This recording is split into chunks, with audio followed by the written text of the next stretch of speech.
से गुलरेज जी, आखिर ये क्या हो रहा है? जब जब चुनाव आते हैं हम देखते हैं कि शब्दों की मर्यादा कहीं गुम हो जाती है।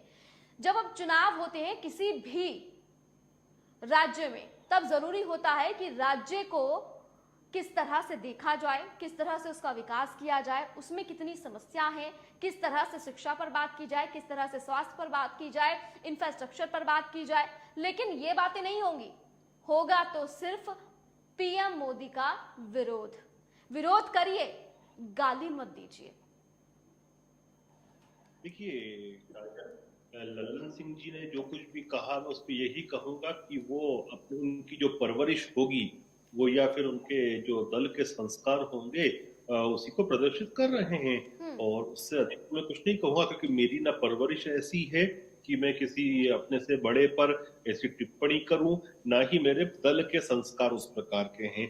लेकिन कुछ चीजें मैं कहना चाहूंगा। डुप्लीकेट किसे कहते हैं?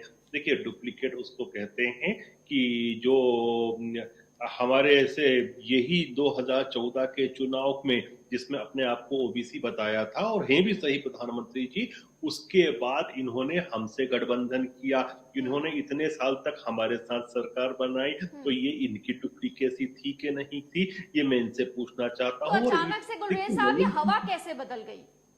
छोड़ छोड़ सुन लीजिए ना, सुन लीजिए, वो तो मैं आऊंगा उस पर भी।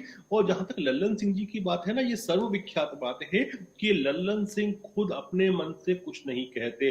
बेसिकली लल्लन सिंह जो है ना, उनको गंदा काम करने के लिए रखा गया है नीतीश कुमार के द्वारा। तो जो नीतीश कुमार को डर्टी जॉब करना रहता है वो खुद अपने हाथ से नहीं करते। मैकियावेली ने एक बात कही थी कि जो प्रिंस होता है उसको अपने हाथ से गंदा काम नहीं करना चाहिए, किसी को रख के करवाना चाहिए। तो ये लल्लन सिंह उस रखने वाली कैटेगरी को बिलोंग करते हैं। और फिर मैं इनसे एक बात और कहता हूं कि ड्यूप्लीकेट भाई साहब उसको कहते हैं जिसके खिलाफ आप चिल्ला चिल्ला के कहो, माहौल बनाओ कि इसने चारा घोटाला खाया, इसने चारा घोटाला खाया, और फिर उसी के समर्थन से आप सरकार बना लो। ये सब ड्यूप्लीकेसी के अंतर्गत आता है। मुझे लगता है कि बड़ी शिष्टता के साथ और शिष्टाचार के साथ मैंने जवाब दिया है लल्लन सिंह जी को।